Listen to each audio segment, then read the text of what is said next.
Hello and welcome. I hope the screen is okay.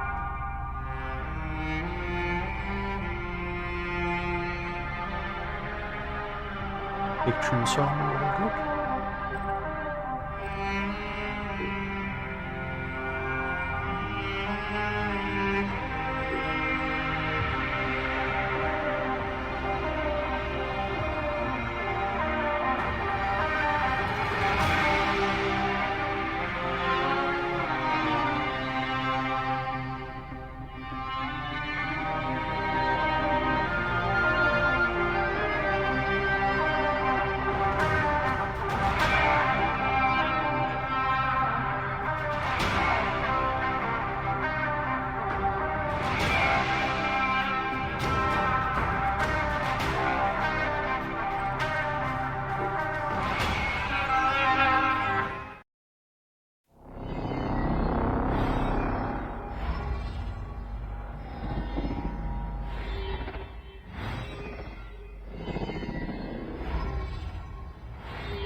Welcome to Discovery Tour by Assassin's Creed, Ancient Egypt.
Looks good. I have to say, as much as I like ancient Egypt and all that, I think I'm going to have a terrible time pronouncing anything.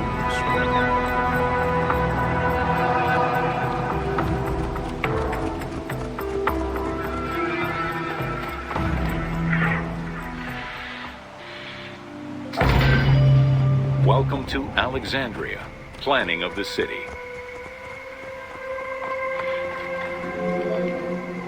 Alexander's plan to build his great city began with a verse from Homer's Odyssey. There is, in front of Egypt, in the sea with many swells, an island called Ferris. Guided by these clues, Alexander the Great founded his future city at the western end of the Nile Delta.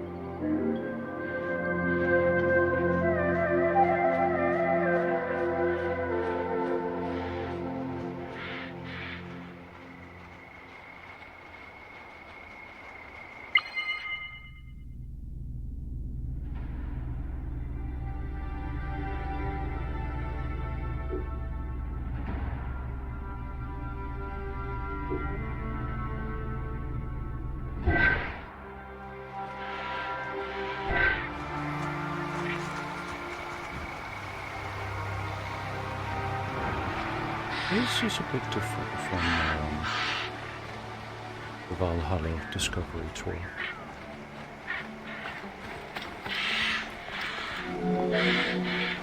Though Alexander considered this location ideal for his great city, it presented considerable challenges.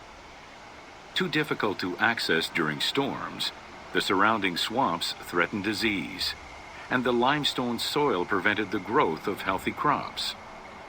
However, due to the influence of his mentor Aristotle, Alexander the Great recognized that the true value was its strategic emplacement.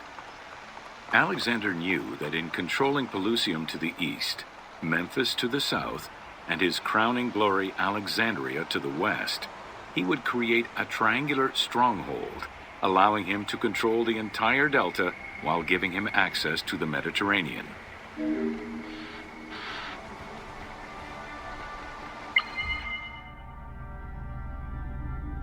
Okay, so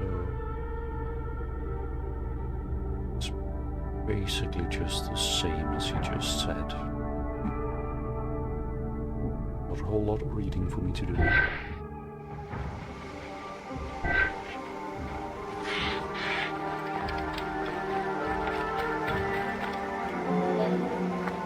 The Great Walls of Alexandria had a humble beginning.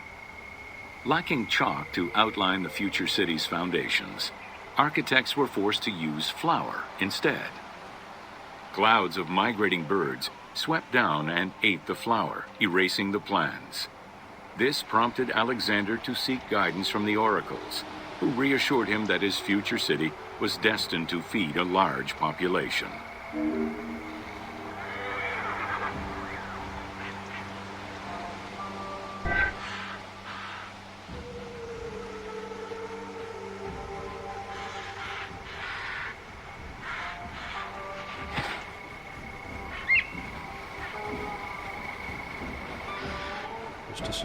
Did they put shells in the rooms? Oh.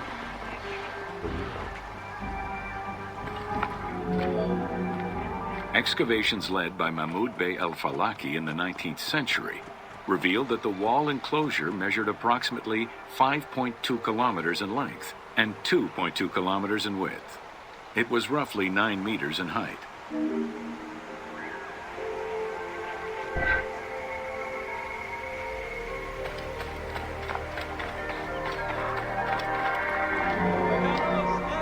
These formidable ancient walls would resist a number of attacks, including fending off the king of Syria in 169 BCE.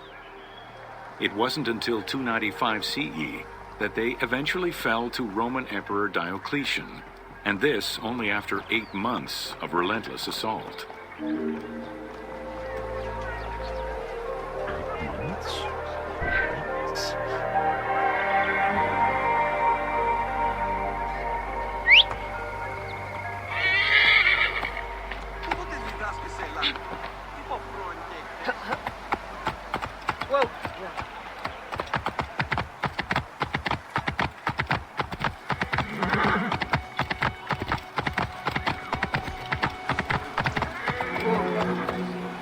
Alexandria's principal architect, Dinocrates, chose a Hippodamian grid plan. The grid maximized functionality, with wide, straight roads and canals running beneath them. Alexander recognized the military value of the city's design. The wide, parallel streets gave him optimal surveillance of the city, while allowing the unobstructed flow of troops.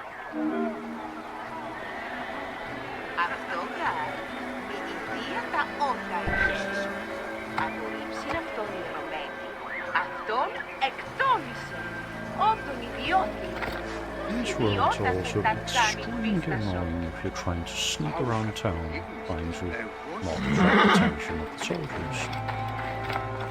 Just saying.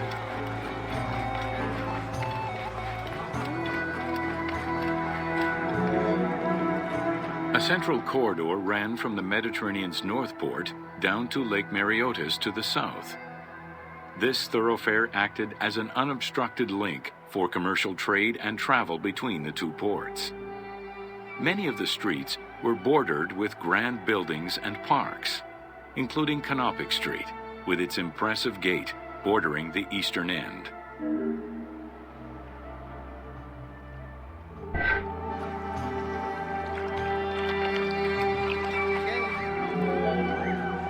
Alexandria was most likely built upon an already existing Egyptian village. Upon its completion, the Egyptians reviled the city, refusing to call it by its founder's name. Instead, they called it Raked, the building, as a mark of disdain, which was later Hellenized into Rakotis. Despite this, the name Alexandria would remain.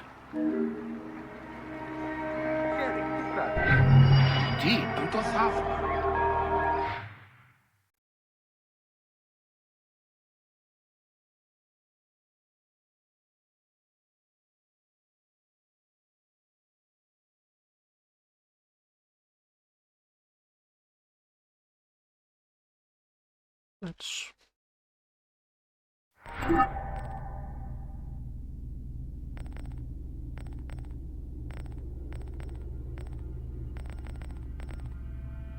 Haven't.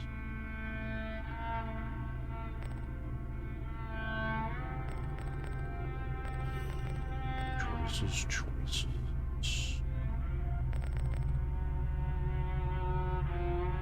Let's take that one.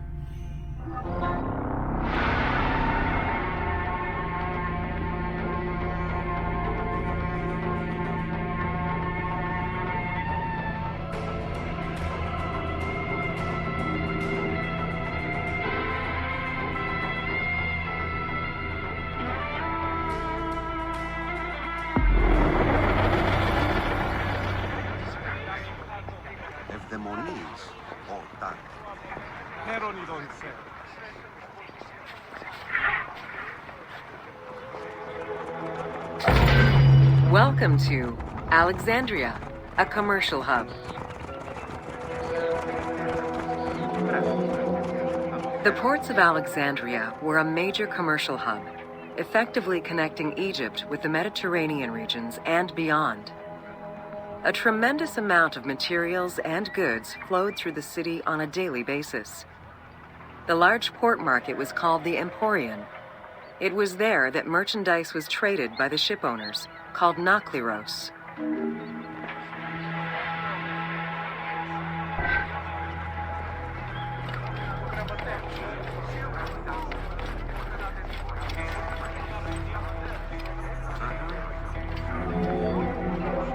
Food and other artisan work streamed out of Egypt. Ceramics, glass, golden rings, and minted coinage. The local potters, using traditional Egyptian techniques, competed with those from abroad, and the textile industry flourished. What Egypt did not produce itself was acquired through trade, using local resources such as wheat and papyrus. Most sought after was pine wood from Syria, iron and marble from the Greek islands, gold from Spain, and exotic fruits from Europe. All this commercial activity contributed to the already decadent wealth of the city.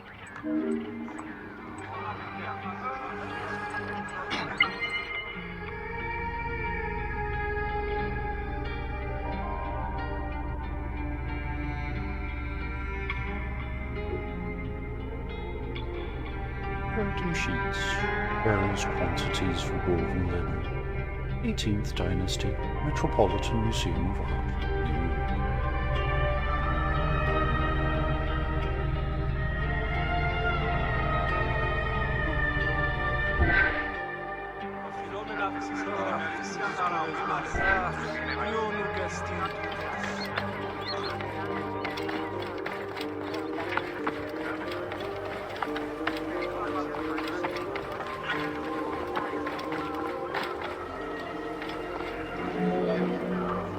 The wood imported to Port Mareotis through Alexandria's seaward ports was used in the nearby shipyards, where most of Egypt's ships were built. Employing tens of thousands of shipbuilders, the shipyards contributed to establishing the Egyptian fleet as one of the mightiest of the era.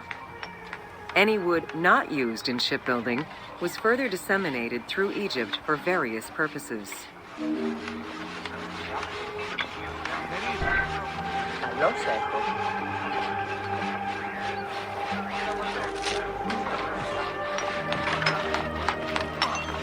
Back when playing Queen of the Nile, and those strategy games.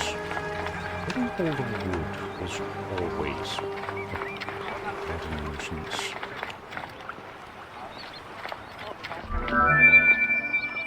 The southern port of Lake Meteoroscopian was the biggest in Alexandria. Save for a branch angling westward, the lake's size in the Ptolemaic era was roughly 40 to 50 kilometers from north to south. Its waters were maintained by a steady runoff from the Nile. In addition to the lake, a man-made canal was created to assist in the transfer of goods from the city to the port using barges, though it is not represented in the game due to its size.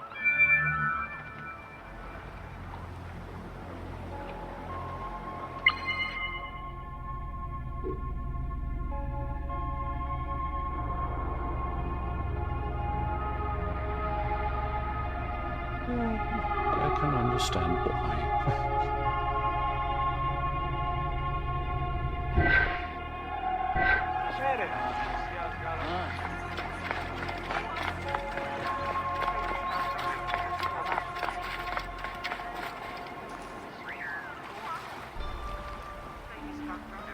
Joe Bacon was Jr.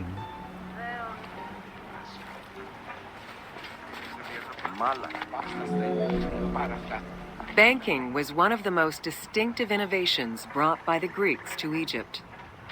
The centerpiece of Alexandria's wealth was the royal systematization of taxes on almost everything. Basic items such as salt, oil, beer, wheat, and linen were heavily taxed. As a result, the royal treasury of Alexandria was able to ensure the economic stability of most of the administrative areas of Egypt.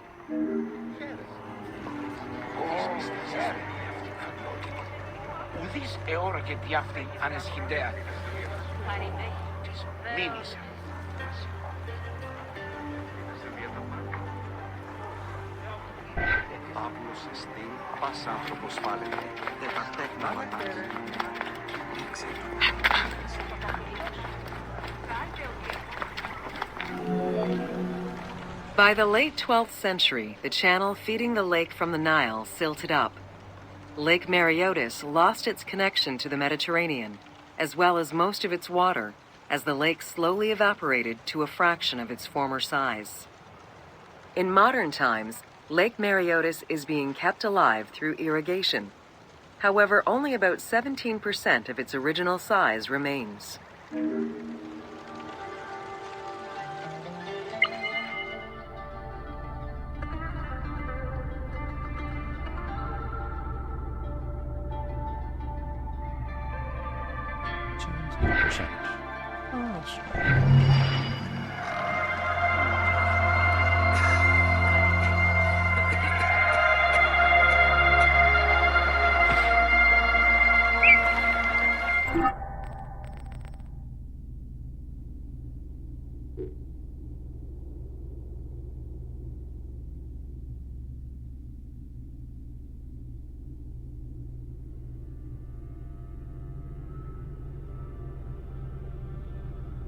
I'm just picking topics at random here, but let me know if there's something in particular you want to see.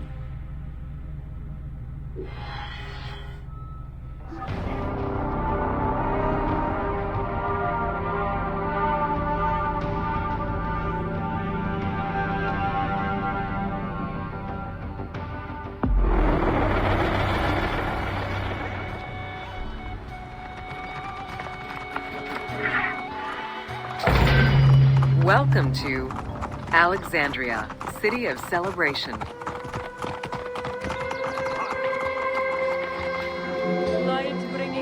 Like most Greek cities, Alexandria offered multiple forms of entertainment.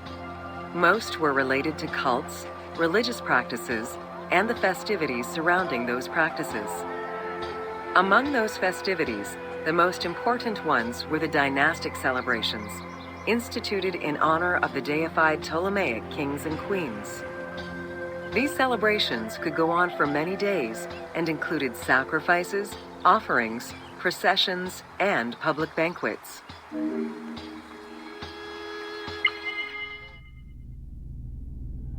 Oh, was it a person? I thought he was wrestling a bird for some How shall I sing of thee, This brightly being shining one? body of the bird and this being Prokipilos the hunter, head, Litos golden sun. neck. How shall I sing of thee, brightly shining one? Prokipilos hunter, Litos golden sun. Light.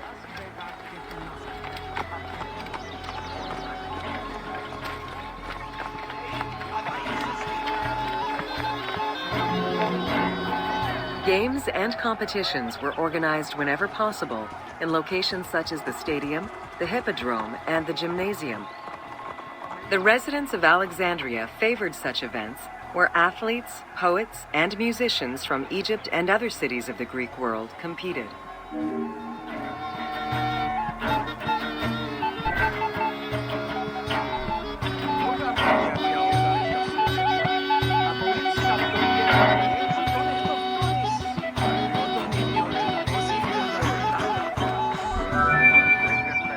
Like all good Greek cities, Alexandria had a theater. The architecture of this structure is Roman in style. This is because the team duplicated a theater from Cyrene.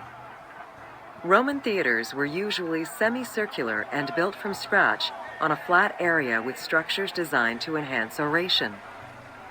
Greek theaters were more oblong in shape, similar to a horseshoe, and favored the slopes of natural hills to support their acoustics.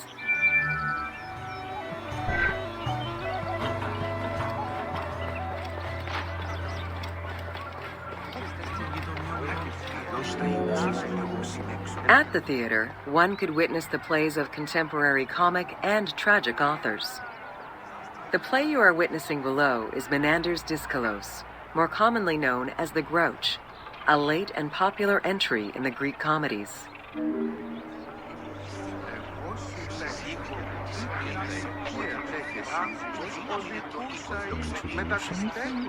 Just standing there.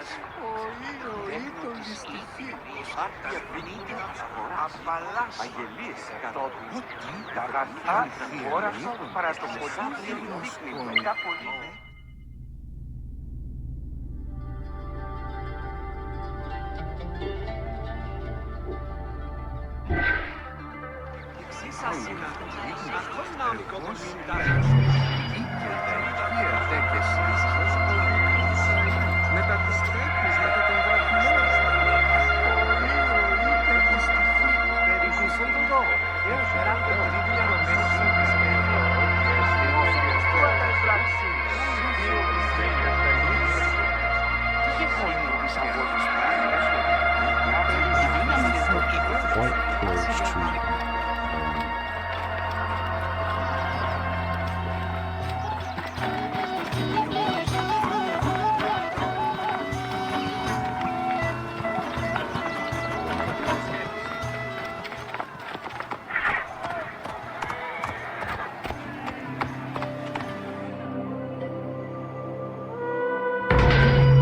Welcome to Introduction to Alexandria.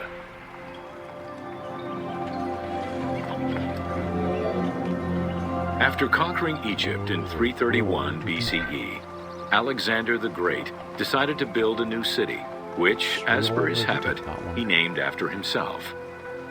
After his death, Alexandria quickly became the capital city of the Ptolemaic kingdom and the most important city of the Greek world.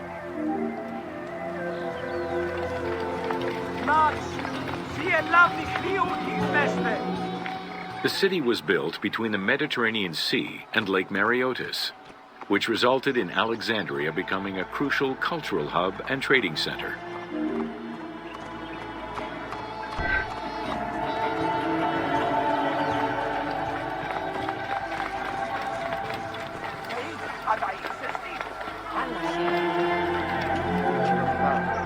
Sumptuous buildings could be seen wherever one turned their gaze: the royal palaces, the many temples, the gymnasium, lush public gardens, and large avenues.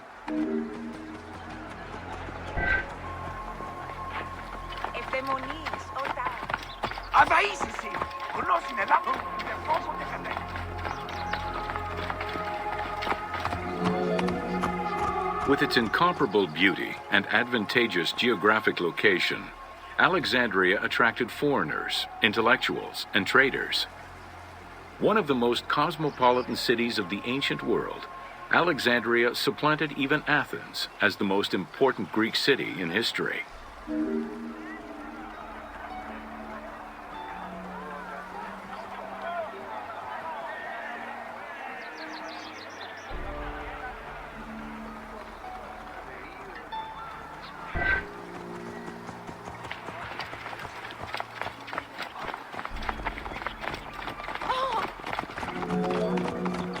Egyptian obelisks were highly prized by Roman architects. While Roman design previously favored the use of a single monument, Egyptian obelisks tended to come in pairs and were generally located at the entrance of temples. Several ancient Egyptian obelisks are still in existence today, though many are spread out across the world in locations such as Paris, Rome, New York, and London. All of this shows that Alexandria was significantly influenced by the rich past of Egypt.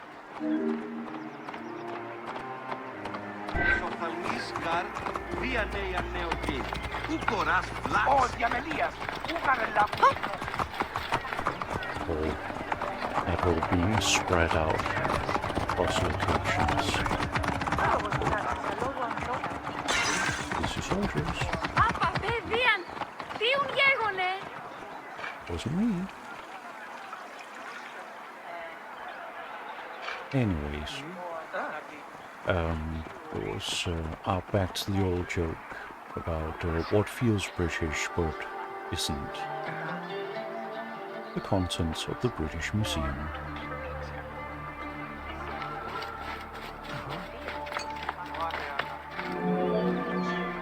Alexandria had several main streets. Its most famous artery was the Canopic Way. It was lined with sumptuous buildings, houses, and temples, and was roughly 8 kilometers in length. This street was one of the most important shipping entrances to Alexandria, and often hosted processions and festivals.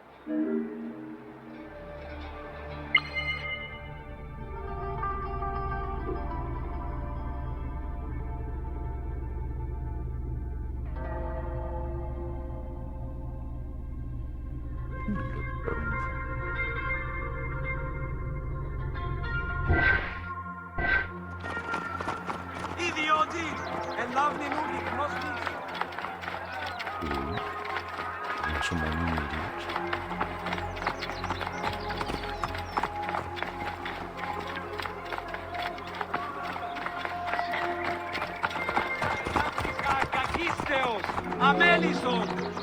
The width of the street, 30 meters, was abnormally large even by Greek standards. This is likely because the Canopic Way was made in a short span of time and based on an urban plan, as opposed to being slowly built over time, as was usual for the era.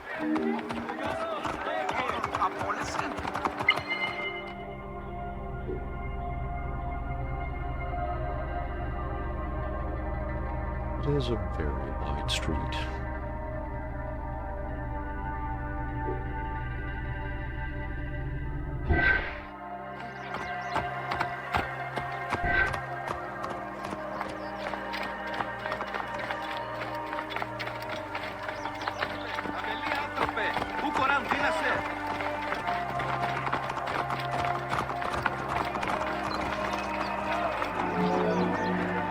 The Canopic Way originated in the western cemeteries, skirted the gymnasium, and then exited the city to head east through massive doorways towards Canopus. This structure was known as the Canopic Door.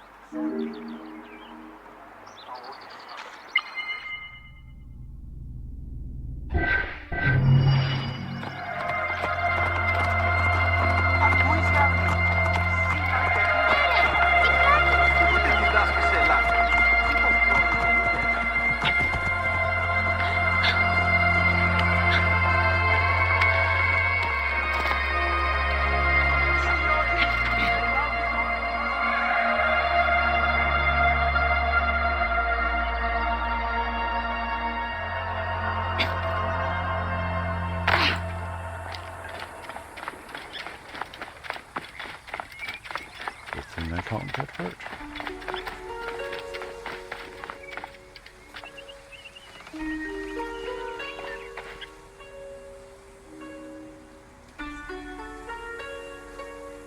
Pretty.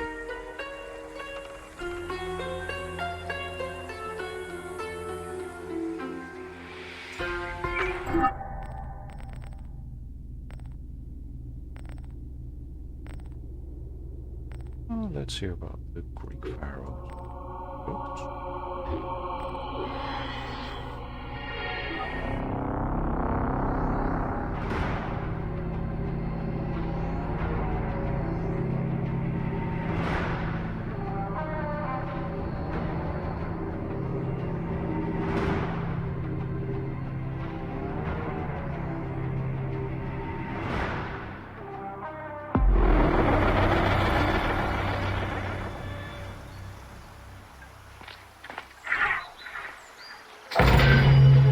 Welcome to the Greek Pharaohs.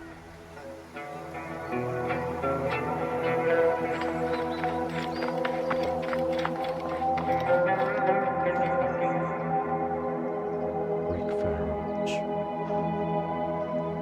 Pharaoh?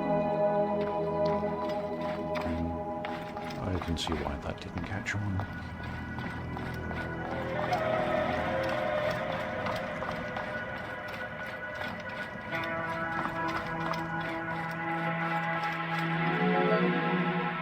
Pharaohs were considered divine incarnations of the gods. As an avatar of the gods living on Earth, the pharaoh's role was to preserve fundamental values and universal harmony by removing chaos, Isfet, and ensure that justice, Mot, prevailed.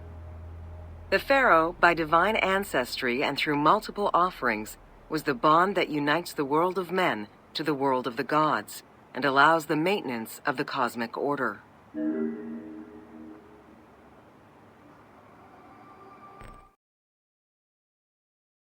Just a sec.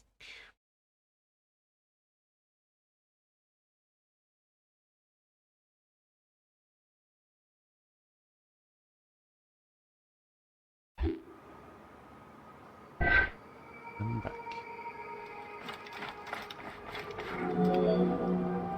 The Ptolemaic Dynasty reigned over Egypt from 305 BCE to 30 BCE. The dynasty was called the Ptolemies of the Lagids, in recognition of the founder of the dynasty, Ptolemy Lagos, a Greek general and close friend of Alexander the Great. While Macedonian, Ptolemy Lagos understood that to be accepted by the Egyptian people, he would have to adopt their traditions. Upon assuming the title of pharaoh, he changed his name to Ptolemy I Soter, meaning savior.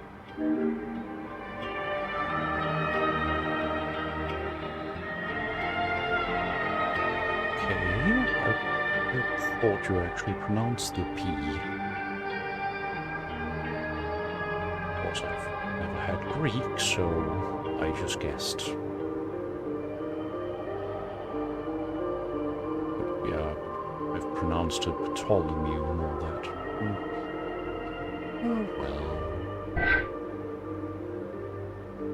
No classical Greek education for me.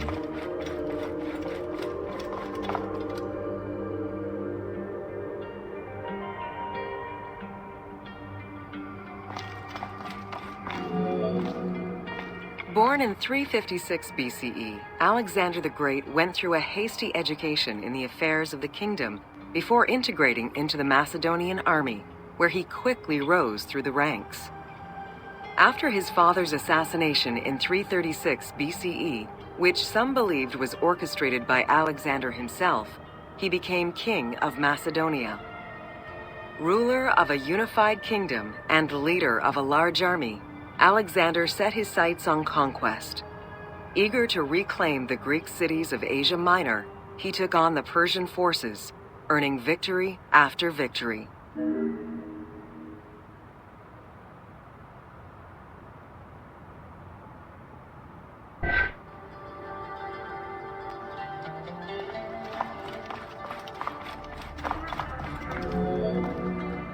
Ever victorious, Alexander the Great marched on, laying siege to city after city until he reached Egypt. where the Persians were defeated yet again. Viewed as a liberator by the Egyptian people, Alexander decided to become pharaoh in due form. He traveled to Thebes to make a sacrifice to Apis, then went to the oasis of Siwa, where he was proclaimed son of Amun. Officially pharaoh of Egypt, Alexander spent much of the winter there and founded the city of Alexandria. Perhaps not coincidentally, being pharaoh allowed Alexander to spread propaganda to prepare further conquests. He resumed his military campaigns in 331 BCE.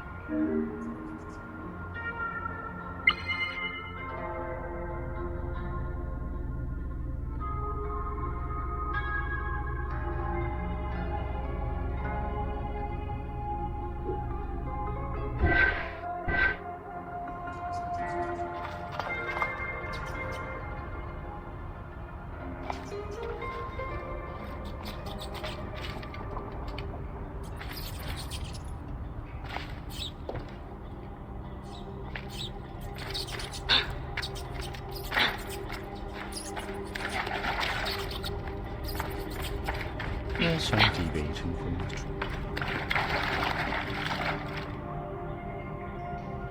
Because I'm curious.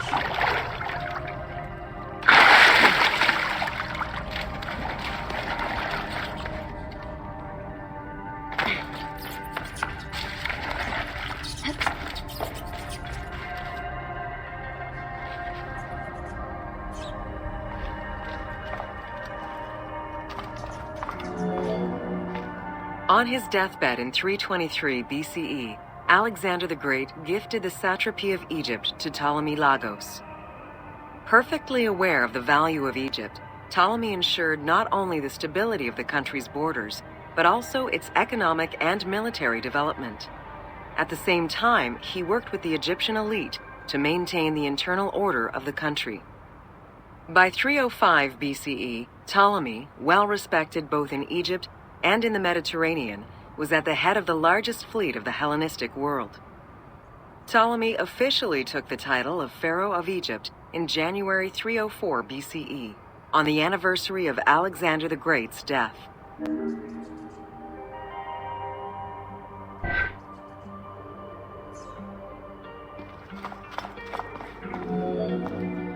Alexander died in Babylon in 323 BCE. His remains were placed first in a solid gold sarcophagus, and then within another. The casket was carried in an ornate custom wagon, gilded and set with precious stones, and pulled by 64 mules crowned with gold. The funeral procession was diverted to a grandiose temple in Alexandria, built in the conqueror's honor under the orders of Ptolemy I.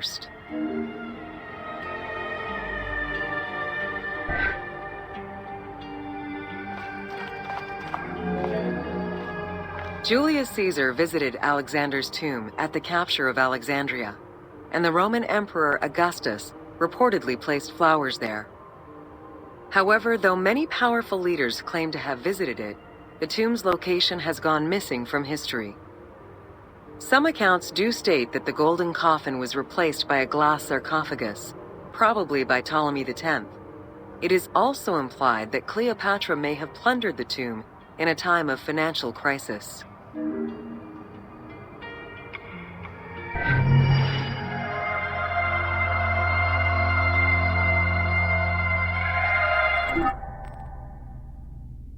Well, since we're on the topic of Cleopatra,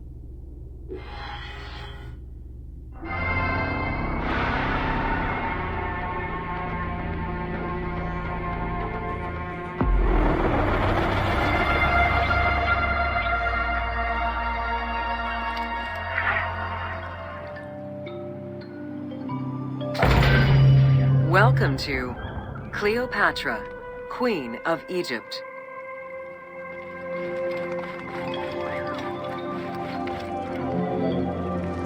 Cleopatra VII Theophilopator ascended the throne in 51 BCE at the age of 18.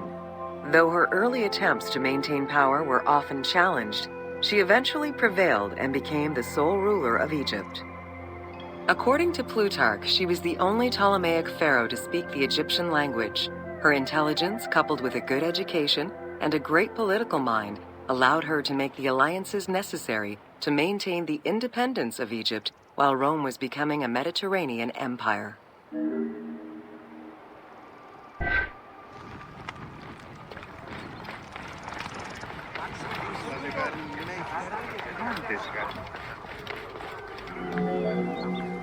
It is important to understand that Cleopatra's knowledge of Egyptian language and keen understanding of the culture allowed her to make powerful ideological reference that resonated with ancient Egyptians.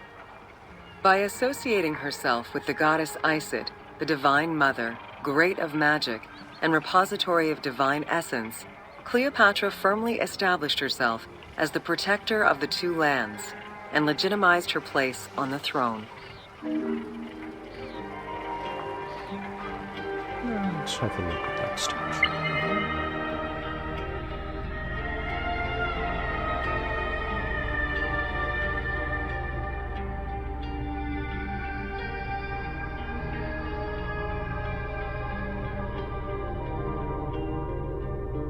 Disarmed statue?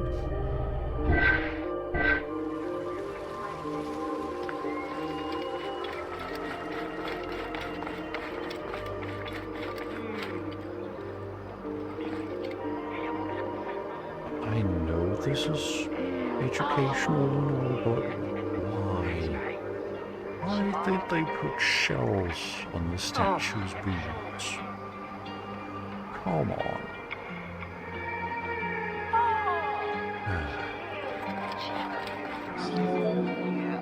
Upon his death in 51 BCE, Ptolemy XII Aulus bequeathed his kingdom to his daughter and eldest son, Cleopatra VII and Ptolemy XIII. As was custom, the siblings were married. The new pharaoh was 10 years old, his sister wife 17. The early years of their reign were not easy. Between 50 and 48 BCE, droughts and floods aggravated Egypt's problems. General Achilles and the royal advisor Pothinos kept intervening in the young ruler's political decisions, and eventually colluded to turn Ptolemy XIII against Cleopatra. By 48 BCE, Cleopatra was in exile.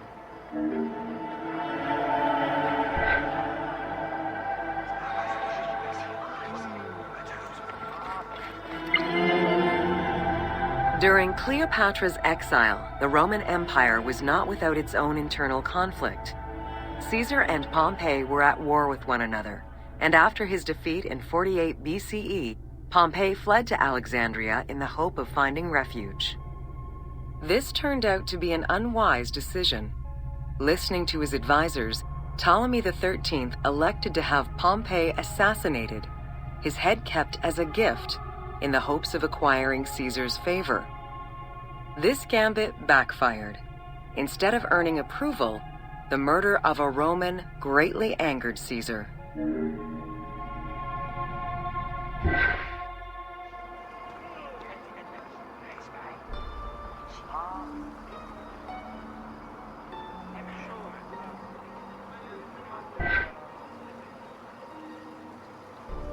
He must be very drunk.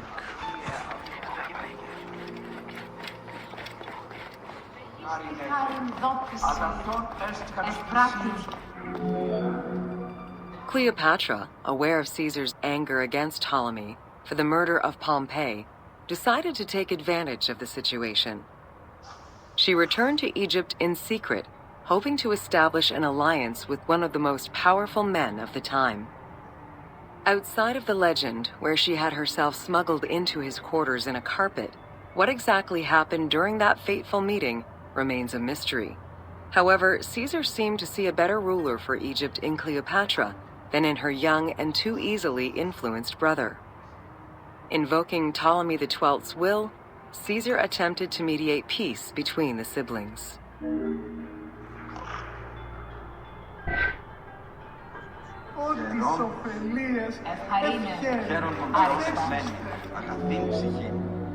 Ptolemy XIII was enraged by the turn of events, and his advisors were none too happy to see Cleopatra return. Urged on by General Achilles and Pothinos, the young pharaoh plotted against Caesar and Cleopatra, resulting in the Siege of Alexandria in 47 BCE. It was in March 47 BCE that Caesar defeated Ptolemy XIII's forces. The young pharaoh drowned in the Nile after having fled the battlefield. With her opponents dead or powerless, Cleopatra married her other much younger brother, Ptolemy XIV, and finally claimed the throne of Egypt for good. The end of the Alexandrian War also cemented the romantic and political alliance between Cleopatra and Caesar. Άνθρωπε, αγάπα τον πλησίον σου, ως σε αυτόν και ο Θεός ο παντεπόπτης γνώση τούτο. Ενέωσε. Θνητείας μεν, αλλοί αθάνατοι θεοί, φύλλα τους είναι ημάς, επειδή θεραπεύουμεν αυτής θυσίες και άλλης αναθήμαση. Ευχαρίστηση Χριστοτόκηση, ευλογείτε σε Θεή. Θεοί ορίζουσι, της ευτυχή και τίσους. In June of 47 BCE, Cleopatra gave birth to a son, whom she called Caesarion. Caesar did not accept the boy as his heir, choosing instead his nephew Octavian. Nonetheless, on his return to Rome, Caesar invited the queen and her brother husband to stay in the city. Her presence still drew much disapproval from the Senate. Always a strategist, Caesar left 4 legions in Egypt, and a man he trusted to direct Egyptian affairs, giving him control of the wheat supplies essential to Rome. Cleopatra and her entourage remained in Rome until March 44 BCE, when Caesar was murdered.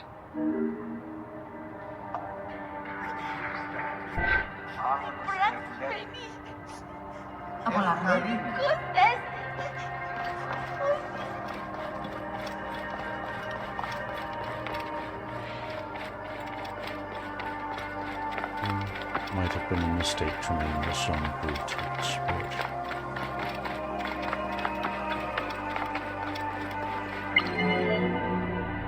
Caesar's most faithful ally, Mark Antony, often visited the Queen of Egypt during his stay in Rome. Unlike most, he recognized the legitimacy of Caesarion, the natural son of Caesar. Antony knew he would need the riches of Egypt in order to fight Octavian and claim the Roman Empire. Cleopatra, in return, saw a powerful ally. In the winter of 41 BCE, she arranged a sumptuous tour of Egypt by boat to show Antony the wealth of her country and the power she held as its ruler. A romantic and political relationship followed. The Roman Senate was once again most displeased. To calm spirits in Rome, Antony married Octavia, sister of Octavian.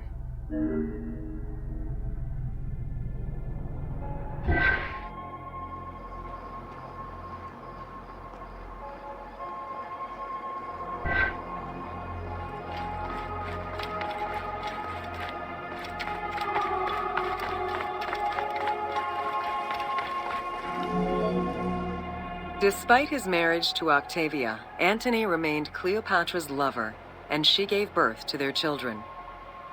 Cleopatra increased her kingdom's territory and started a political propaganda alongside her lover in Egypt and beyond. She hoped to create a Ptolemaic federal empire with Alexandria at its center. Antony eventually repudiated his Roman wife for the Egyptian queen, much to the dismay of the Roman elite. However, while Mark Antony focused on Egypt, Octavian carefully gained military and political ascendancy over him in Rome.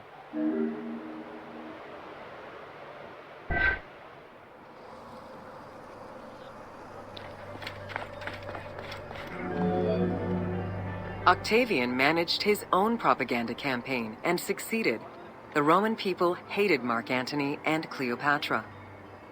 To avoid the censure still inherent in attacking a fellow Roman, Octavian simply declared war against Egypt. Rome's power still reigned supreme.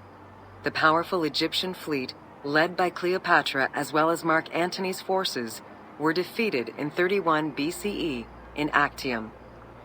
Octavian arrived in Egypt in 30 BCE to formalize his victory.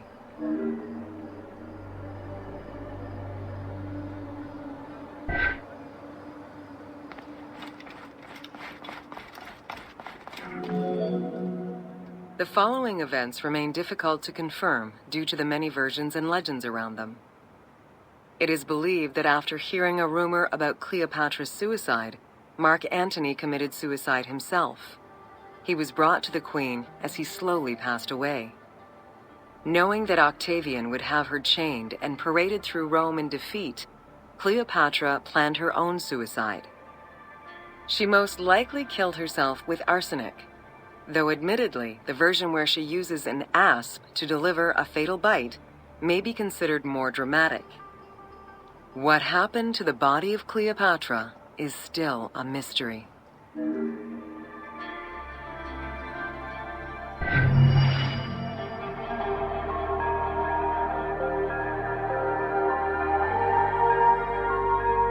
Looks like I'm getting a parcel. Be right back.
I'm back.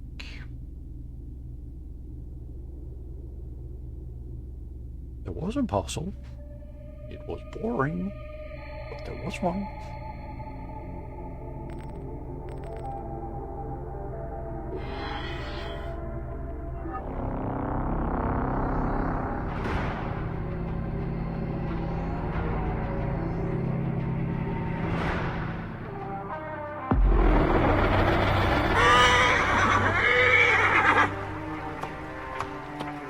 He does it.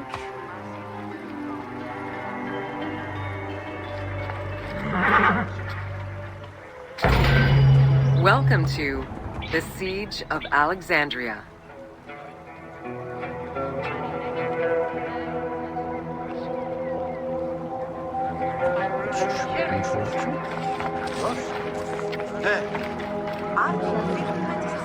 Among the collection of writings attributed to Julius Caesar are his descriptions of the Siege of Alexandria, the Gallic Wars, and the commentaries on the Civil War. These archives contain information on different campaigns, the wars of Alexandria, Africa, and Spain. Each of them recounts Caesar's military activity from 58 BCE to 45 BCE.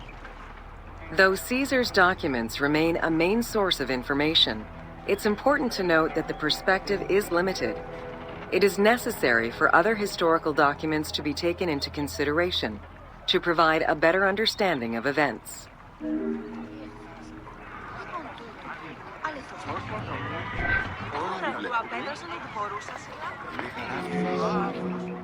The Siege of Alexandria closely relays the events of the Civil War that led up to the event and describes how Caesar was besieged in the palace of the Ptolemies. Other ancient authors have left equally valuable and sometimes contradictory information.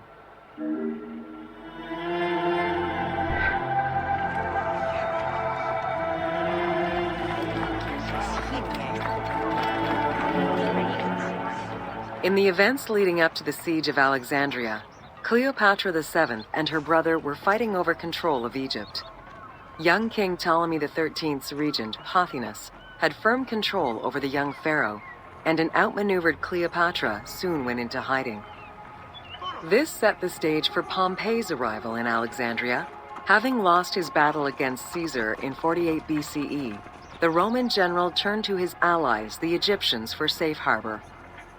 But on the advice of Pothinus, Ptolemy XIII had Pompey assassinated in the hopes of earning Caesar's favor.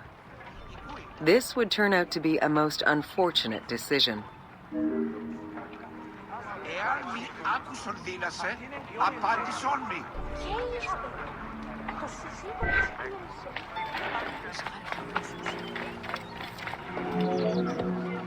Upon his arrival in Alexandria, Caesar was presented with Pompey's head. The sight of a Roman murdered by Egyptians did not sit well with him. Caesar made his displeasure clear, ordering the return of Cleopatra, and for the siblings to resolve their differences and resume their co-rule of Egypt, as per the will of their father. Neither Pothinus nor Ptolemy XIII wished to accede to this demand. While doing his best to aggravate Caesar, Pothinus secretly plotted against the Roman ruler and sent word for Egyptian general Achilles to bring his 20,000 men to fight on his behalf. While Pothinus plotted against Caesar, Cleopatra made a bold move.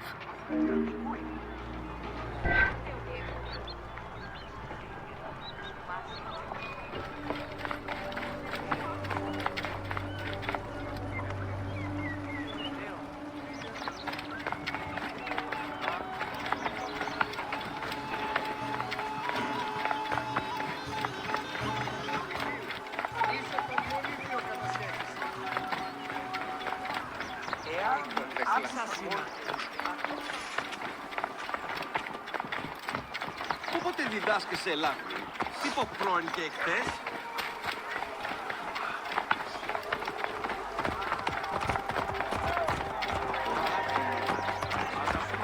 Αδαΐσισαι, γνώθουν ελάφουν, όποτε καταείδε.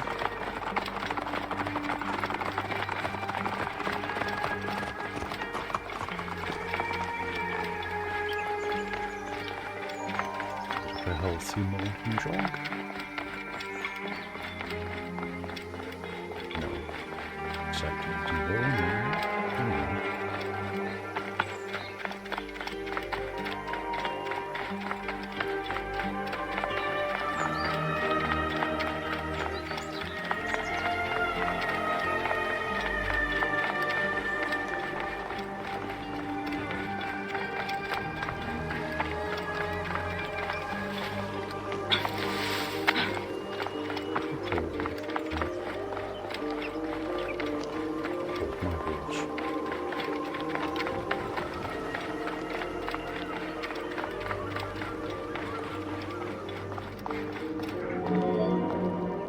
There are various descriptions of the encounter between Caesar and Cleopatra.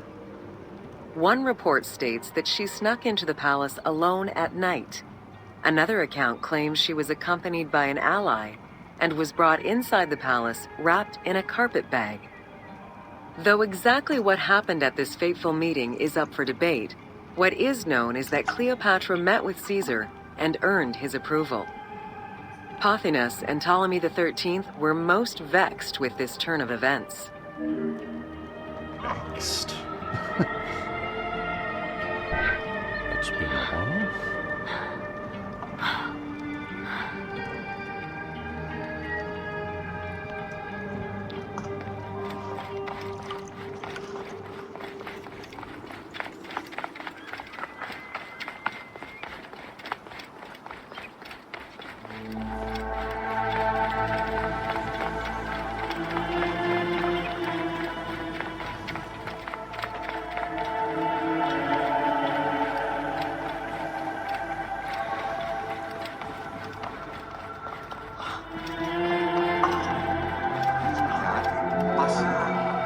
With Cleopatra finally present, Caesar chose to act as mediator between the siblings in the hopes of a peaceful resolution. It did not take long for things to sour. During a banquet given to celebrate the reconciliation, there was an assassination attempt on Caesar. It was the Roman leader's own barber who thwarted the attack. Once it was revealed that the king's regent, Pothinus, had ordered the attack, Caesar had him executed. He then placed the young king under guard.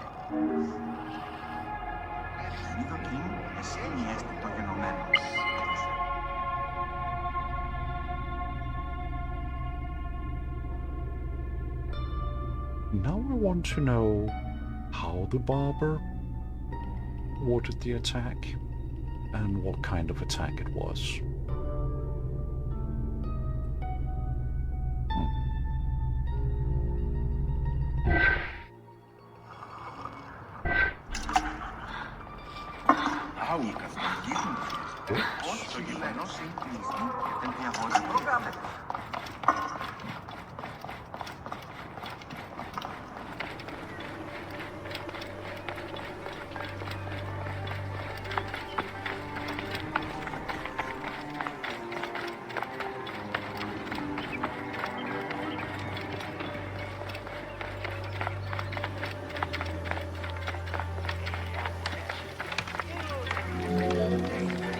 Caught within the palace with roughly 4,000 troops, and with the knowledge that the arrival of enemy forces was imminent, Caesar sent for help from Syria, Rhodes, and Cilicia. He ordered his men to dig a ditch around the palace and build a wall leading to the harbor. This would ensure Caesar's access to the sea. When Egyptian General Achilles arrived in the city with 20,000 men, the battle for Alexandria began.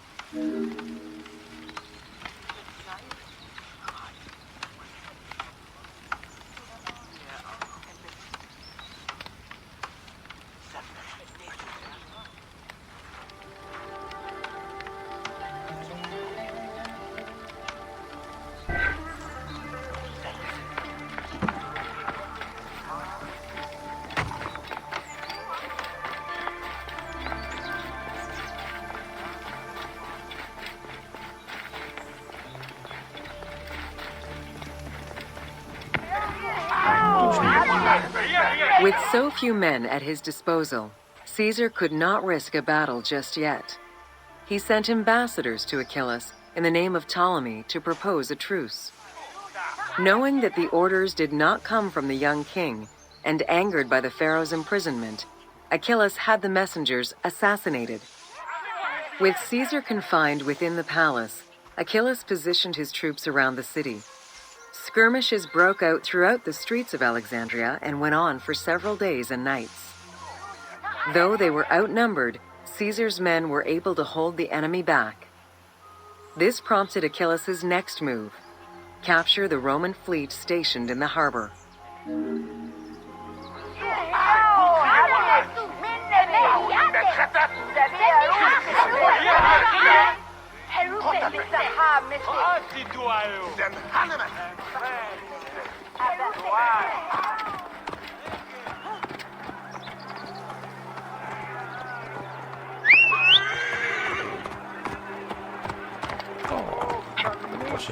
αντέχεις ή τι του οίκου σου.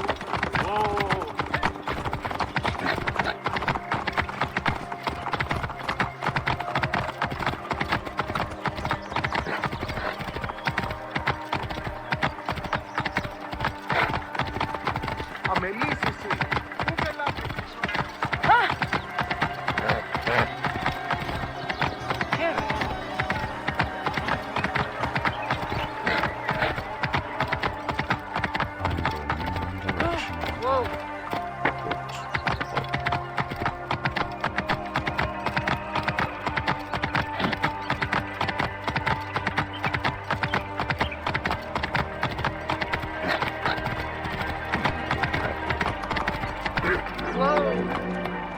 Although the palace offered protection, losing the port meant the end of help and supplies.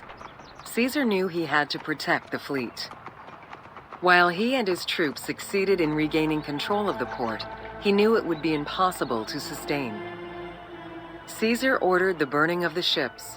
With passage back to the palace closed off, he headed for the Lighthouse of Alexandria.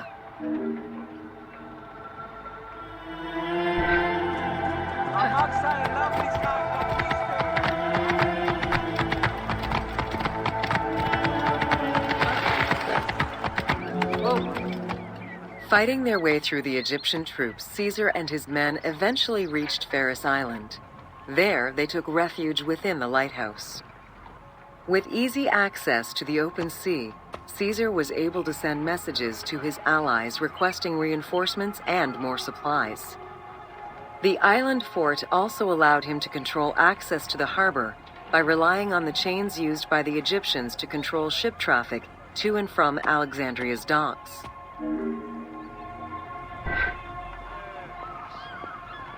Hi, Willie. Welcome. How's the Egyptian walking going for you?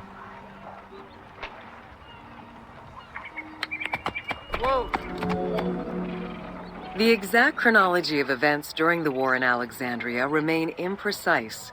Conflicting accounts raise questions as to when, and even if, the Great Library of Alexandria was burned down at all. One account states that during the fighting, docks and warehouses were burned, and this was the fire that spread to the library. In another account, when Achilles cut off the harbor, Caesar had to leave the safety of the palace to defend his ships. As the enemies battled across the port, their arsenals set ships ablaze, and this destruction spread to the library.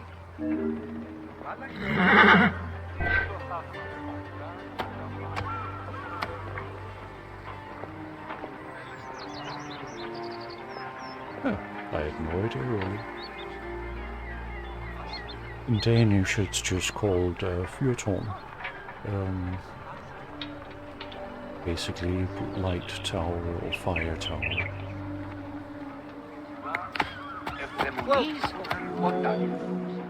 In either case, the Great Library was not completely destroyed. Experts point out that its location was too far from the harbor, and much later texts refer to the Great Library as being intact. Warehouses near the harbor contained manuscript copies awaiting export, and it is more likely that these documents were destroyed than the Great Library itself.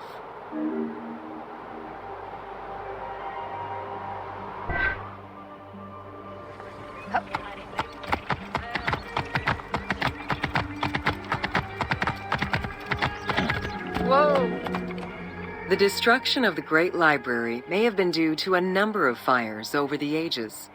Its end was probably closer to the 4th century CE, when the Christian Emperor Theodosius I ordered the closure of all pagan temples.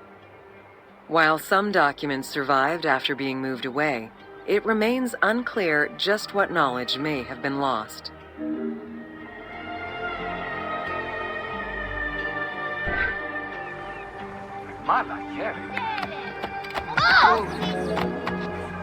Where there are accounts of Achilles being in control of the battle against Caesar, it appears that instead Cleopatra's sister, siding with her brother, had him killed and put her ally Ganymedes in his place. Ganymedes proved a valuable tactician for the Egyptian side. It was his idea to cut Caesar's access to the harbor, thus trapping Caesar at the palace.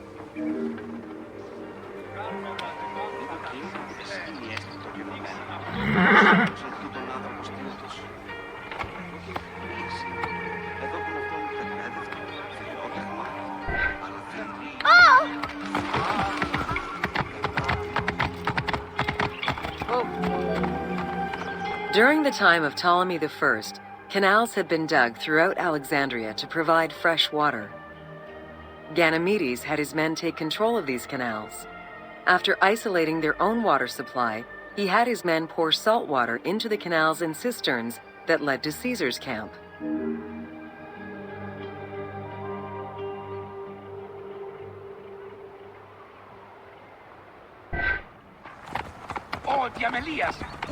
I'm not entirely sure how I came to these discovery tours. I mean, either they've just provided them free of charge, or it might have been included in one of the season passes. I was late to Assassin's Creed, so I may have just bought a bundle.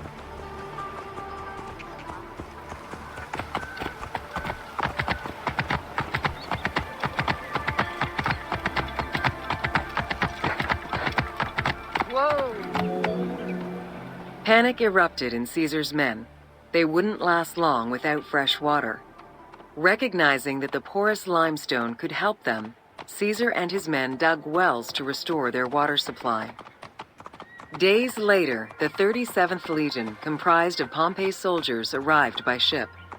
Unable to come ashore due to the winds, Caesar risked going out to meet them on the peninsula, Cape Chersonese. When the enemy learned Caesar's location, they rushed to intercept. Despite an obvious advantage for the Alexandrians, Caesar, with a Rhodian ship full of skillful sailors, emerged victorious.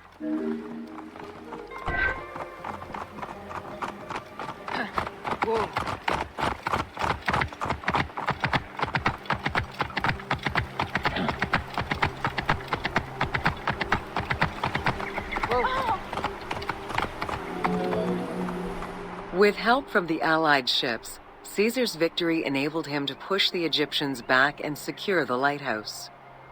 Gaining control of Ferris Island sent the Alexandrians into the sea and swimming back to the city. However, Caesar's fortification of the island didn't last long. The enemy regrouped and were set to storm the island. Panic-stricken, in spite of Caesar's encouragement, many of his men then fled their posts, either by ship or jumping into the sea. Well, somebody had to bring them, so it might as well have been Caesar.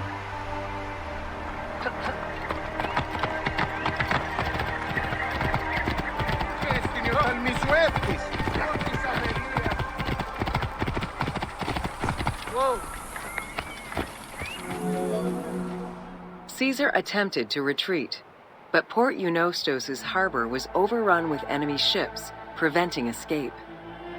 Reportedly, Caesar gathered his papers and leapt overboard in an attempt to swim to an Allied ship farther out. Historian Cassius Dio claimed that Caesar would have drowned if he hadn't been able to remove his purple garment. Still, he managed to swim the distance and survive. The Alexandrians recovered the cloak and used it as a trophy to commemorate the Roman debacle.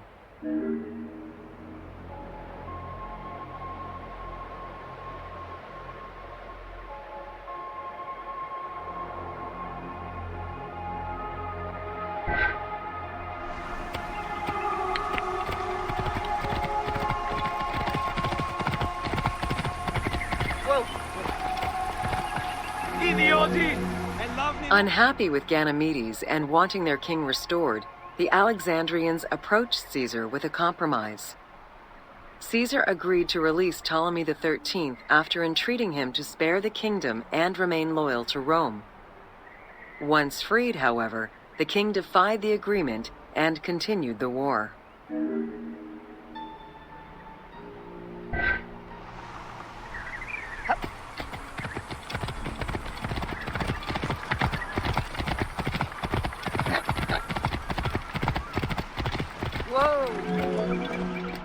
By this time, a faithful ally of Caesar's, Mithridates, arrived in Egypt, clashing with Ptolemy's troops at Pelusium. Outnumbering the enemy, Mithridates secured the region between Pelusium and Alexandria. Ptolemy, warned of Caesar's ally marching on Alexandria, sent his troops to prevent passage over the river.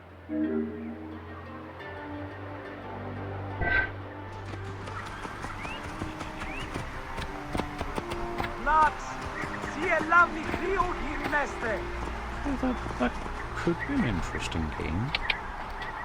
Not entirely sure I'd play it, but, you know, could be interesting. Action Caesar. Whoa. Mithridates warned Caesar in time, and the two groups confronted the armies of Ptolemy in the Delta. In the Battle of the Nile, the Romans gained the upper hand, sending the Egyptians fleeing. In the tumult and panic, King Ptolemy XIII drowned in the Nile.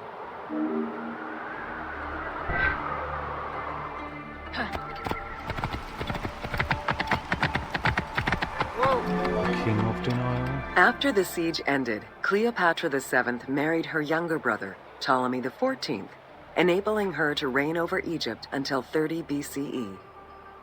Under her rule, Alexandria settled into its position within the Roman Empire, and eventually surpassed Athens as one of the most important cities in the Roman Empire. Julius Caesar remained in Egypt for a short time. He and Cleopatra would later have a son named Caesarion.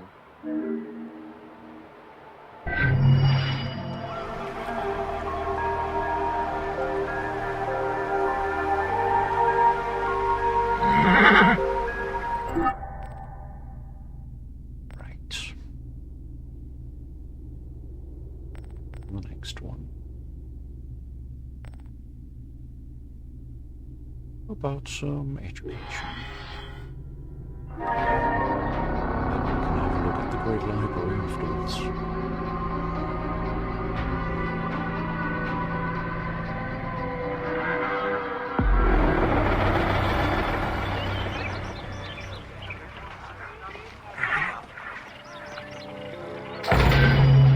Welcome to Education in Alexandria.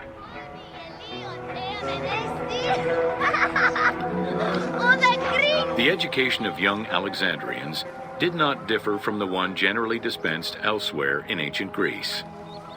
At the age of 7, the child was taken in charge by a tutor, who then became responsible for instilling an elementary education as well as good moral principles.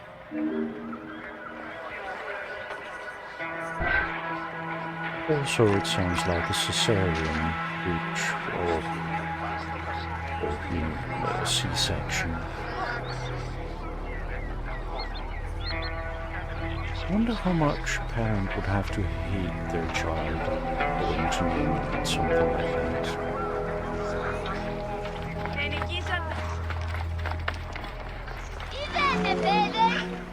Teaching was generally done outside, in the open air. In the gymnasium, students were taught not only sports, but also topics such as rhetoric, philosophy, music, and poetry. All things deemed essential to one's education at the time.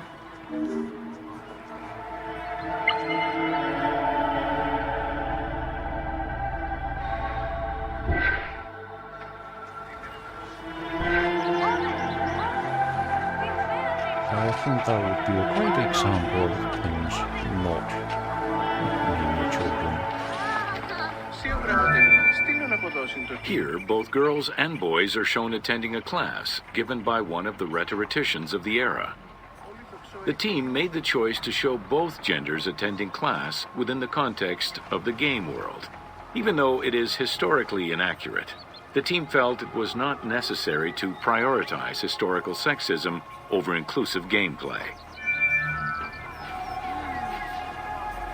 Seems like a solid choice.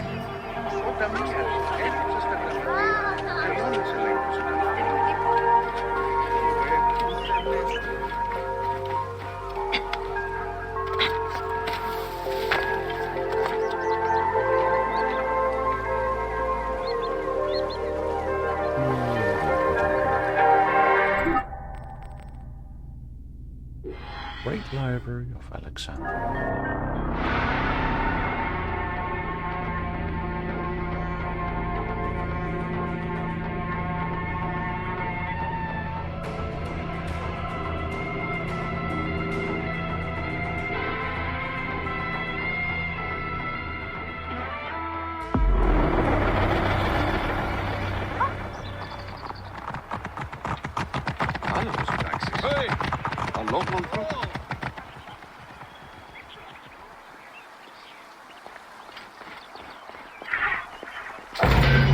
Welcome to the Great Library of Alexandria.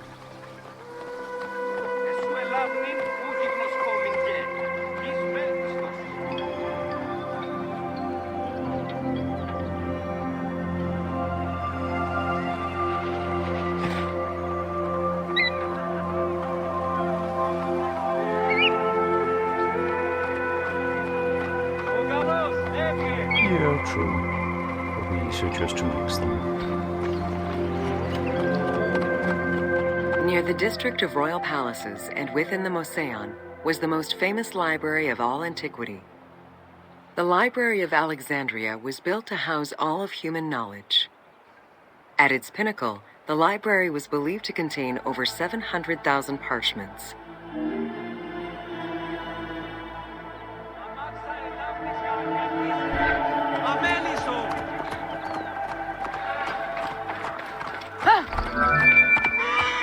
Throughout the centuries, fires and wars between Christianity and paganism destroyed the library, leaving nothing behind. The loss of the building, and more importantly, its vast collection, is immeasurable. As no descriptions are available, the team's rendition of the Library of Alexandria was inspired by the visuals of the Library of Chalcis at Ephesus.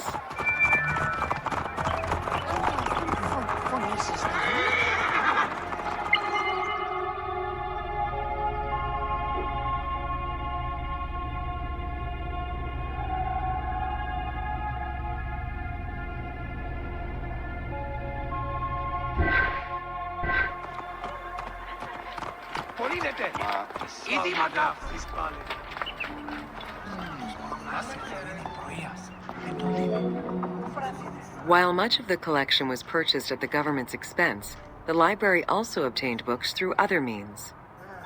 Any books owned by travelers coming through the city were seized to be copied for the library.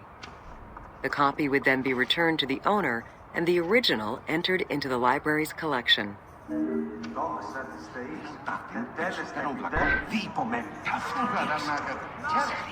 Yeah, I agree. I like that they implemented the choice in the later games. I find it interesting that in Valhalla you can just switch between the two mortals without it changing anything. Makes sense.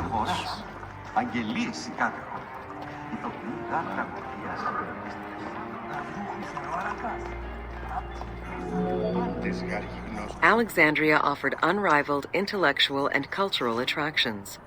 Eminent scholars from Athens, Rhodes, and other Greek centers traveled to the city to learn and engage with other free thinkers. Both the Moseon and the library were at the center of groundbreaking ideas and creative expression.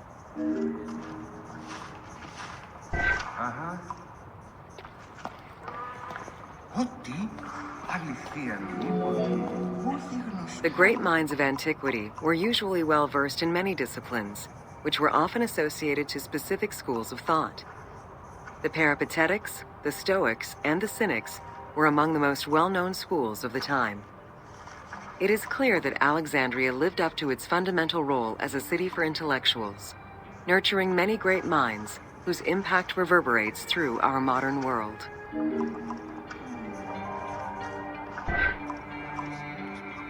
Yeah, it is a bit strange that they allowed switching between characters in Assassin's Creed Syndicate, but didn't allow for that in the later games.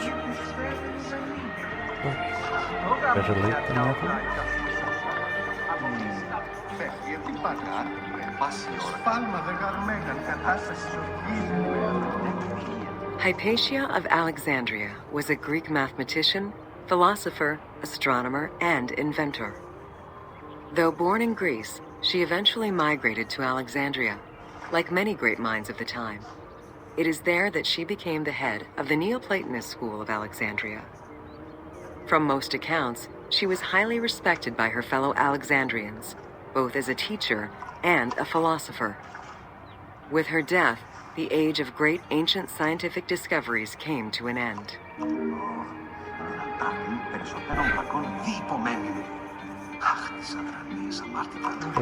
Back then, they still had Pullman the librarians and all that, so they couldn't say no.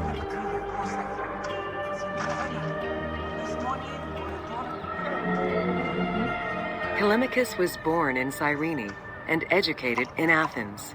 After his studies, he moved to Alexandria to work in the Great Library. A poet and a critic, he strongly rejected the epic format of Homeric poems, and instead fervently supported a shorter, more judiciously formulated style of poetry. His epigrams and elegiac poems were emulated by later poets. His work was extremely popular, second only to Homer's own works. Ah, yeah, that's true. I forgot.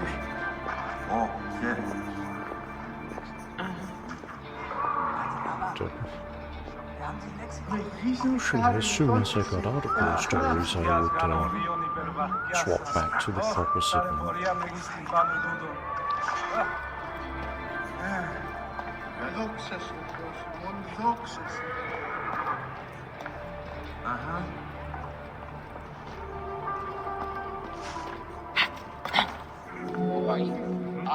It was in Alexandria that mathematician Euclid, the father of geometry, wrote the Elements, laying out the foundational work of what would become modern algebra and number theory.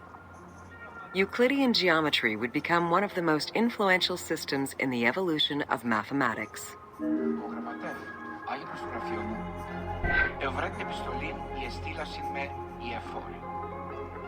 Just give myself a hydrate moment here.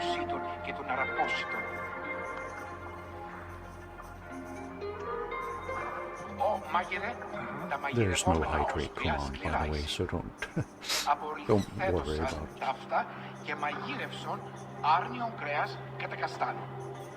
it. No commands whatsoever. So,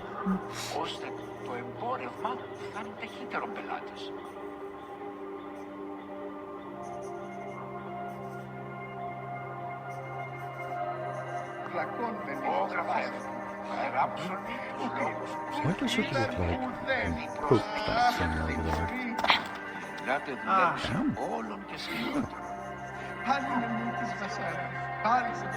History of geometry.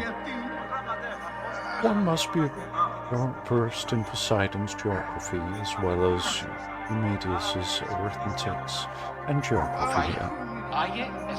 Elements by Euclides is as important as Pythagoras' essences and source of all things.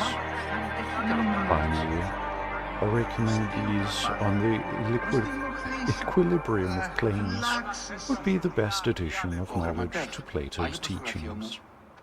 At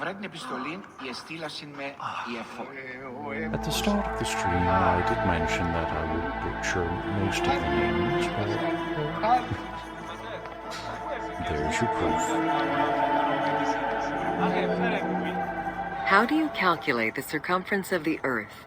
With a camel, 2 sticks, and shadows cast by the sun. This is what Eratosthenes of Cyrene described in his principal work, Geography, while he was director of the Great Library of Alexandria. He is credited for the invention of the armillary spear around 250 BCE.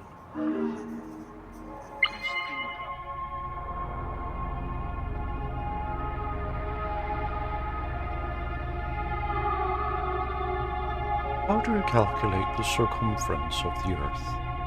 With a camel, 2 sticks, and shadows cast by the sun. This is what Diogenes of Cyrene described in his principal work, Geography, while he was the director of the Great Library of Alexandria. A camel, 2 sticks, and chateaus. Sounds like one of those.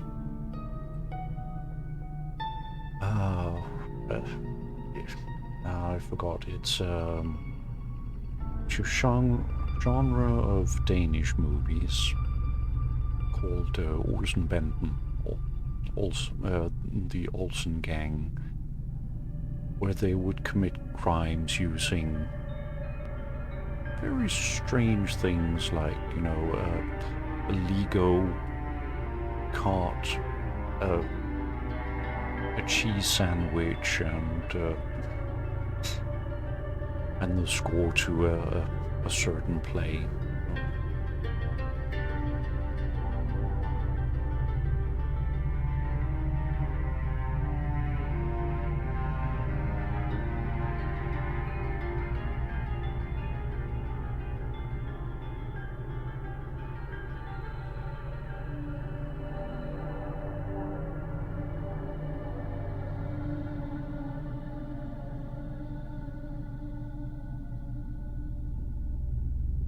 Sit up.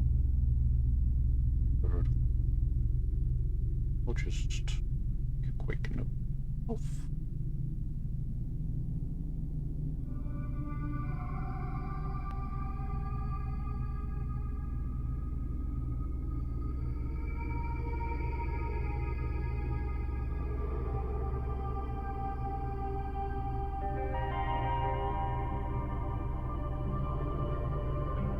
True correct, I meant what, not boy.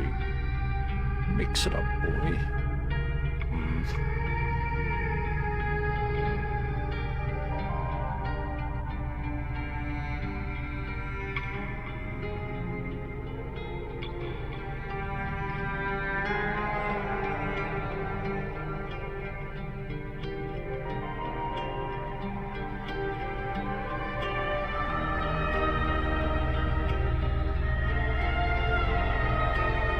It sounds like the start of one of those jokes. A camel, 2 sticks, and a shadow walks into a bar. A couple of them go gunk gunk, and the last one goes thunk. At a guess. It needs work.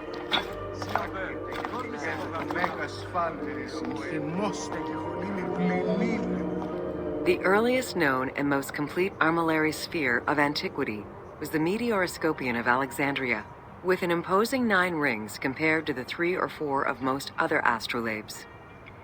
Known as the zodiac krikatoi amongst the Greeks, the Meteoroscopian was used to determine the location of celestial bodies around the Earth. Every self-respecting astronomer of antiquity would have sought to use this tool to better understand the celestial movements.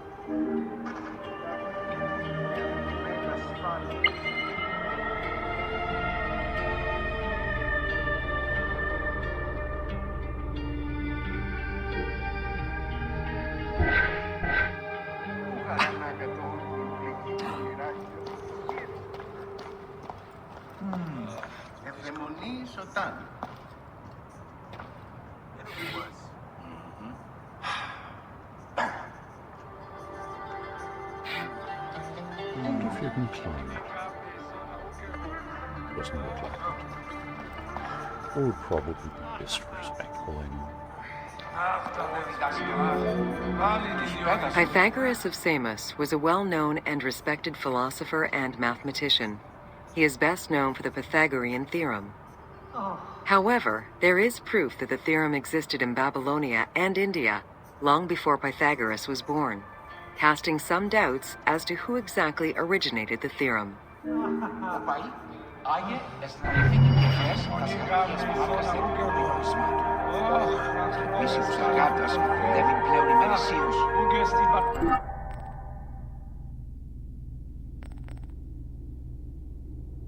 Mausian of Alexandria. You'd think that's where they kept all their mice.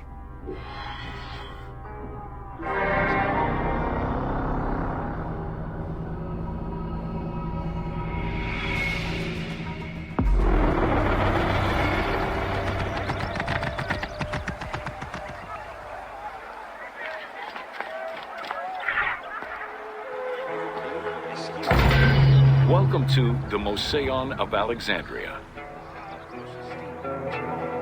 So what, if I find any mice, I'll let you know.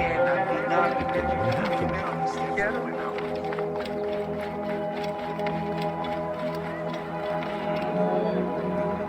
The Moseon was a sector of the city commissioned by Ptolemy I to rival Athens' Academy as an institute of intellectual pursuit. Dedicated to the 9 inspiring muses, the Moseon became a great center for philosophical and scientific enlightenment. It welcomed scholars from many kingdoms, inviting them to share knowledge in literature, science, and geography.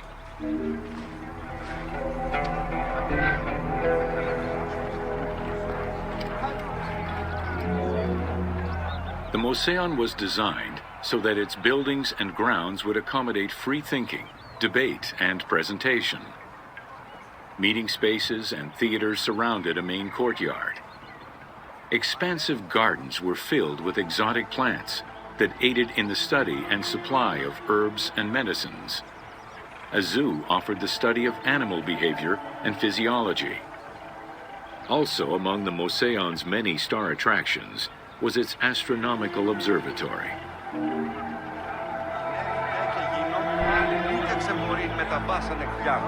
think also definition was astronomical.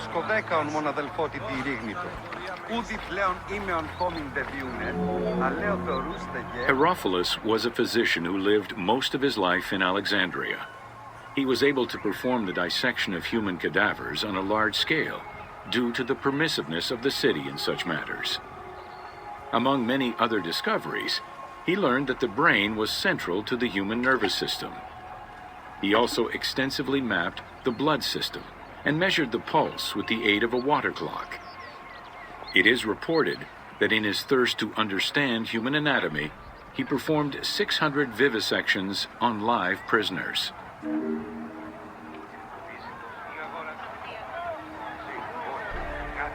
Don't experiment in live humans.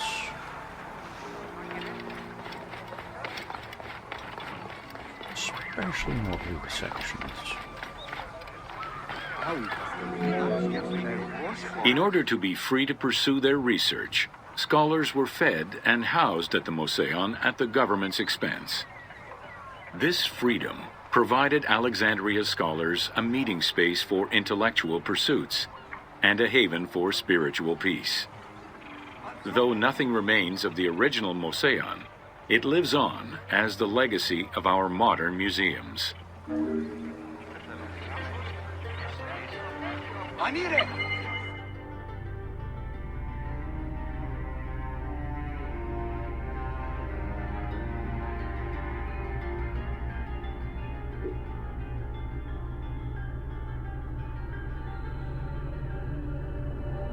It's very well preserved. Oh, that's why familiar. We've actually seen it last time we were in Berlin.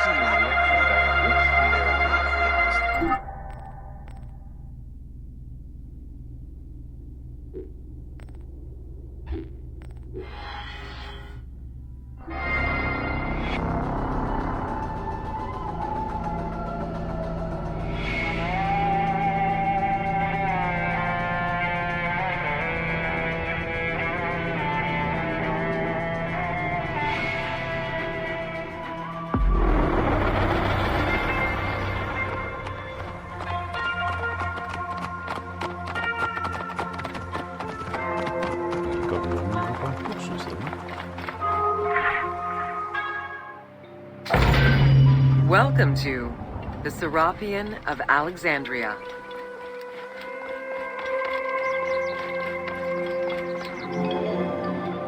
In a city of numerous magnificent attractions, the Seraphian was considered to be the most beautiful temple of Alexandria. Located southwest of the city on a small hill known as the Acropolis, the sanctuary was constructed during the reign of Ptolemy III, upon foundations which had existed since the reign of Ptolemy I Soter.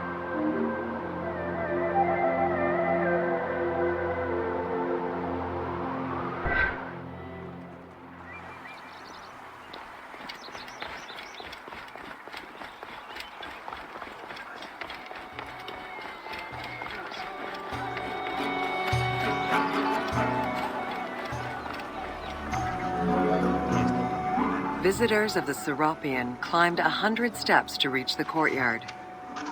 Libraries were installed in the porticos surrounding the square building, with its roof and columns adorned with gold and gilded bronze. Pharaohs were generous to the temple, as were several Roman emperors after Egypt's conquest. An inner temple housed the statue of Serapis, dedicated to healing the sick.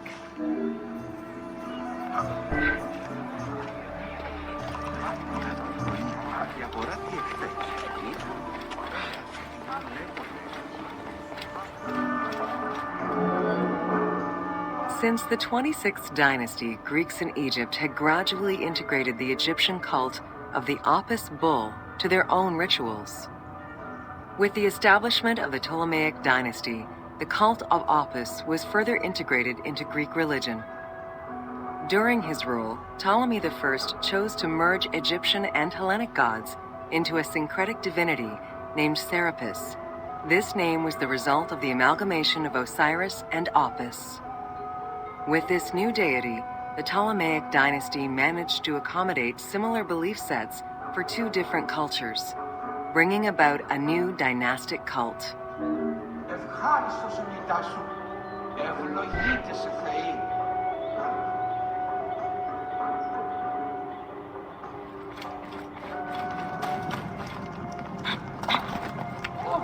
Ανάθαμα μου για τη γη.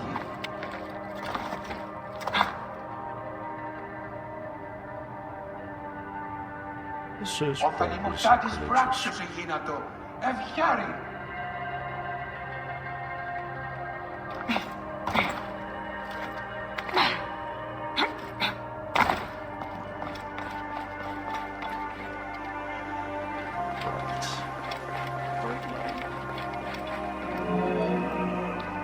Serapis was also associated to other deities, including Asclepius, a Greek god of healing.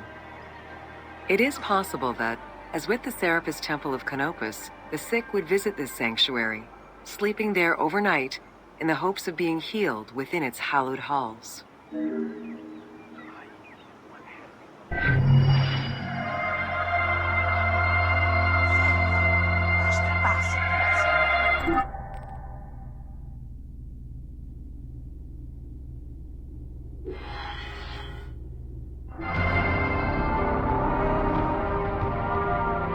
Yep, you're right. Valhalla is good, but it's very unchromatic.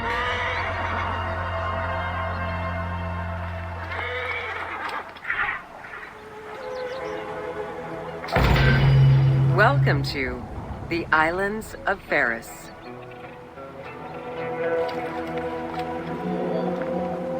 The Hepta Stadium was a bridge-like causeway connecting the island of Ferris to mainland Alexandria. Its name is based on the Greek terms of measurement, hepta, meaning 7, and stadion, which is a measure of length of roughly 180 meters.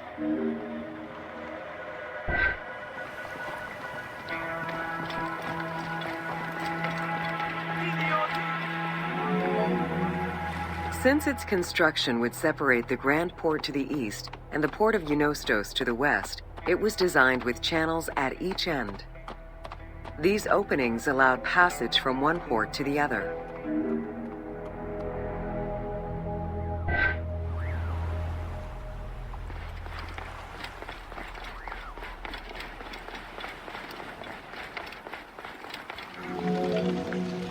Along with creating separate harbors for the commercial and military shipping, the causeway served as a main aqueduct for the island's inhabitants. Its presence also helped protect the island and its ports from rough wind and sea currents. At the end of antiquity, the Hepta Stadium disappeared under layers of silt and soil, which formed an important sedimentary deposit.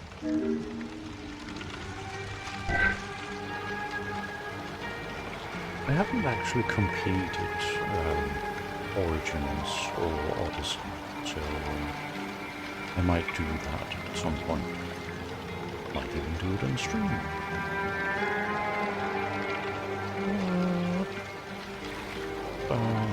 Yeah, if I get a bot installed, I definitely need the Lost command and the Dead command.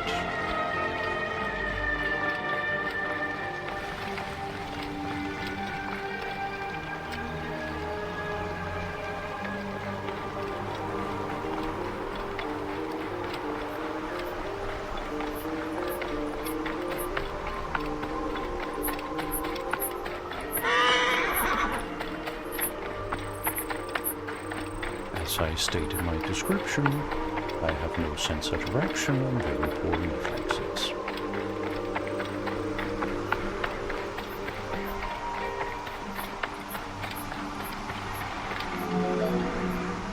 While the Serapion was the most celebrated of the temples in Alexandria, many other temples were built within the city. Most of these structures have been completely erased over time, and there is no way to discern how many existed. However, research of ancient papyri offered tantalizing hints as to the possible location of at least some of the temples. I'm going to give Mix It Up a try, see if I can make it work.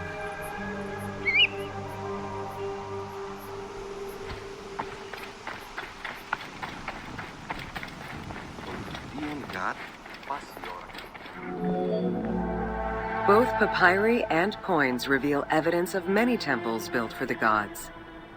Poseidon, the god of the sea, likely had an edifice in his honor west of this island, as well as on the mainland. This temple next to you is dedicated to Isis Feria, the divine protector of the lighthouse. This location hosted annual celebrations in the month of April, known as the Sacrum Feria, in connection to the lighthouse. In her incarnation as Isis Fortuna, the goddess carries a rudder and a cornucopia, both symbols of good luck for navigators.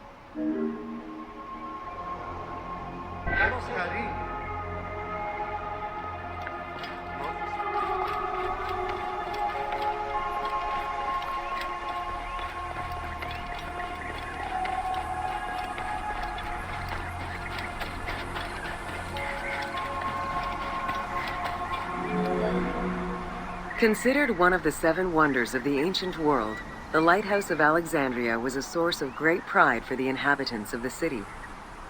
Construction began under Ptolemy I's reign and lasted 15 years. It was completed during his son's rule.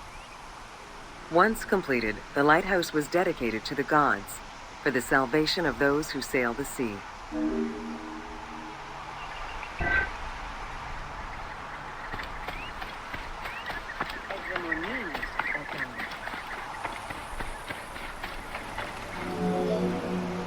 Built on the island of Ferris, the stone structure was 3 tiers set on top of one another in a step formation. The second floor consisted of an octagonal tower, and the top floor was a cylindrical tower topped by a statue. The interior provided space for staff rooms and a ramp which allowed the transport of fuel to the upper floors.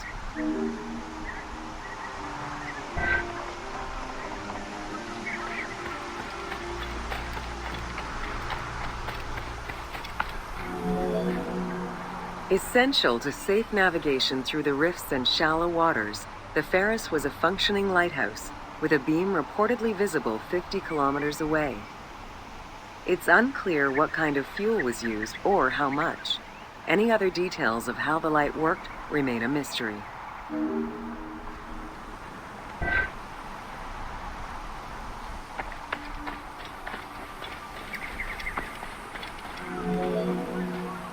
For several centuries, the Ferris was one of the highest monuments ever built by man. It measured roughly 110 meters in height, compared to the Pyramid of Giza, which was around 140 meters tall. Gradually, the structure was eroded by earthquakes and then completely destroyed in 1480 CE, when a fort was built over it. Archaeological excavations on the seabed have uncovered many blocks from the ancient building, Might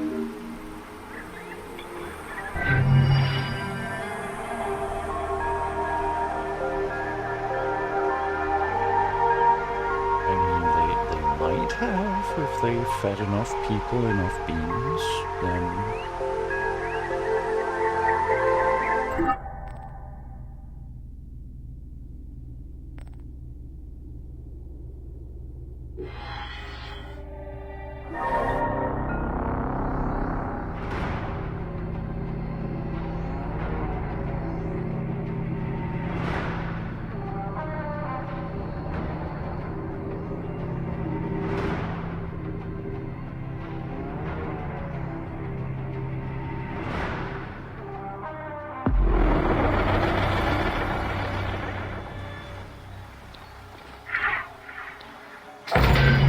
Welcome to the Panean. The Panean was a temple built in honor of the god Pan, divinity of nature. This Greek god, often represented as a half-man, half-goat, with a beard, horns, and goat's hooves, was considered the protector of shepherds and herds.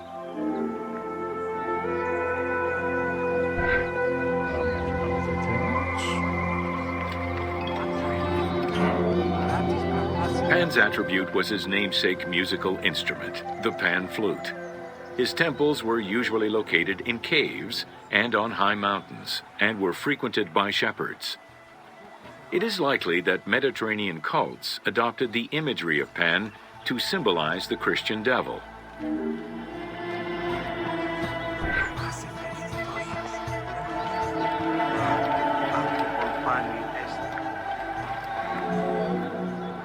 To give proper honor to the god, Alexandrians built an artificial hill upon which they housed his temple to compensate for the flat relief of the city. The artificial mound had the shape of a spinning top or a pine cone, which was accessed by a spiral staircase. The top had a panoramic view of the entire city. Only such heights would be fitting for a mountain god.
Very nice, man.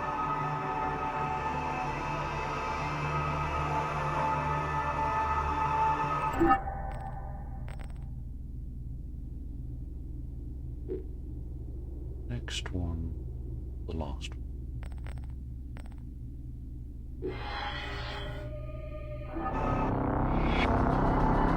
Which incidentally works rather well since I have to go to work fairly soon.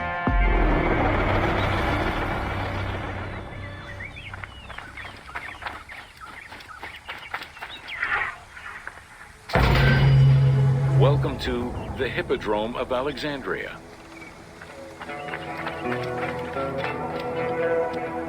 Since we didn't find any mice at the museum, perhaps we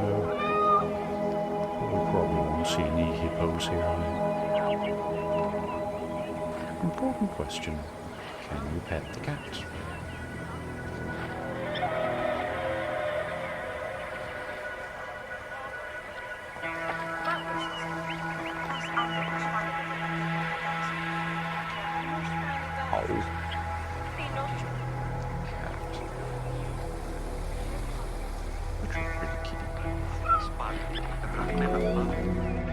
The main hippodrome of the city was called the Legeon, in honor of Lagos, the ancestor of the Ptolemies. Alexandrians were great lovers of horse racing. They were fascinated by the rivalry of these races, the agon, as it was said at that time, that every competition brought. It was a struggle for glory.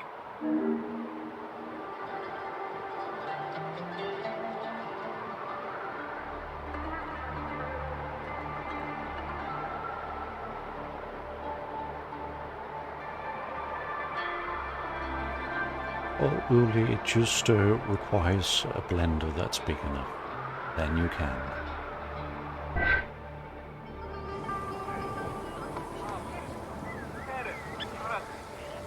So pretty.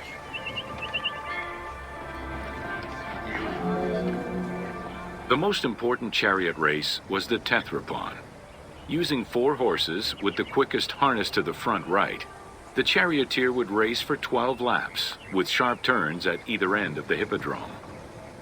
The victors were crowned with garlands of olive and received prize money, but the most sought-after reward was to be acclaimed by the works of poets, such as Callimachus and Pindar.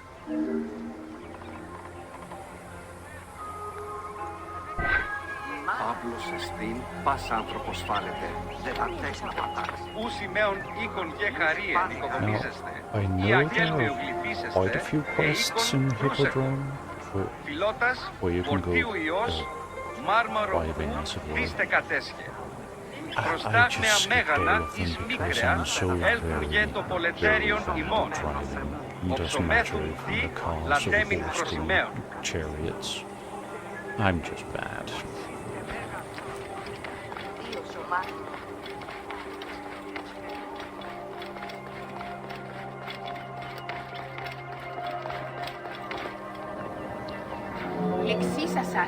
Ye hymns that rule the lyre, what god, what hero, aye, and what man shall we loudly praise? Verily Zeus is the lord of Pisa, and Heracles established the Olympic festival, while Theron must be proclaimed by reason of his victorious chariot with its 4 horses. Theron, who is just in his regard for guests, and who is the bulwark of Acragas, the choicest flower of an auspicious line of sires, whose city towers on high, bringing wealth and glory to crown their native merits.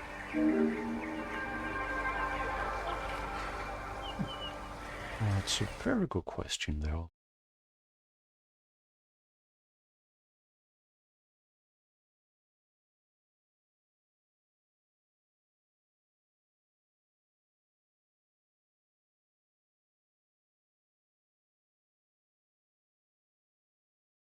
Doesn't look like I can up the microphone much more than I've already done.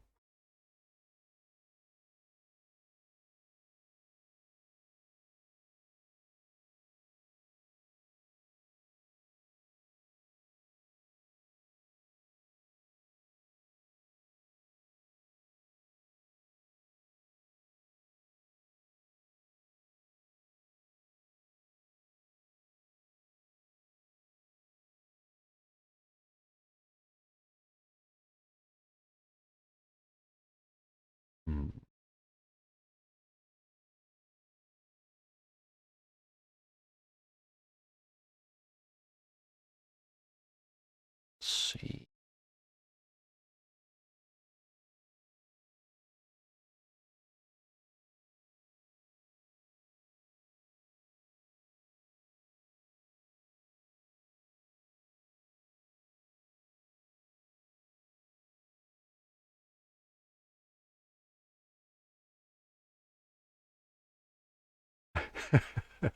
Oh dear.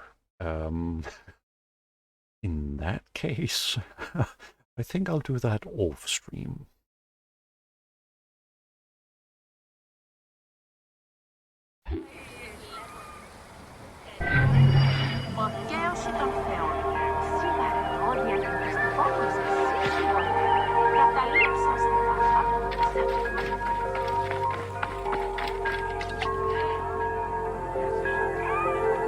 I think that was actually the last of Alexandria. So I think I'm going to end it there.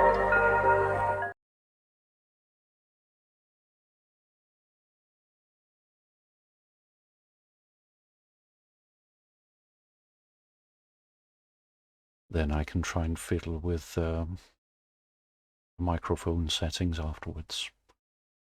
Especially if I have to do it for an hour. But thank you very much for dropping by. Thanks for chatting. I'll probably get around to streaming again next week or the week after that.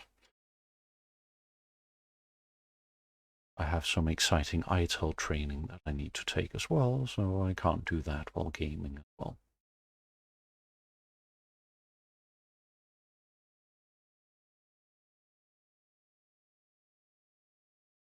Oh, well, I think I'll just find some lunch and then fiddle with some sound settings.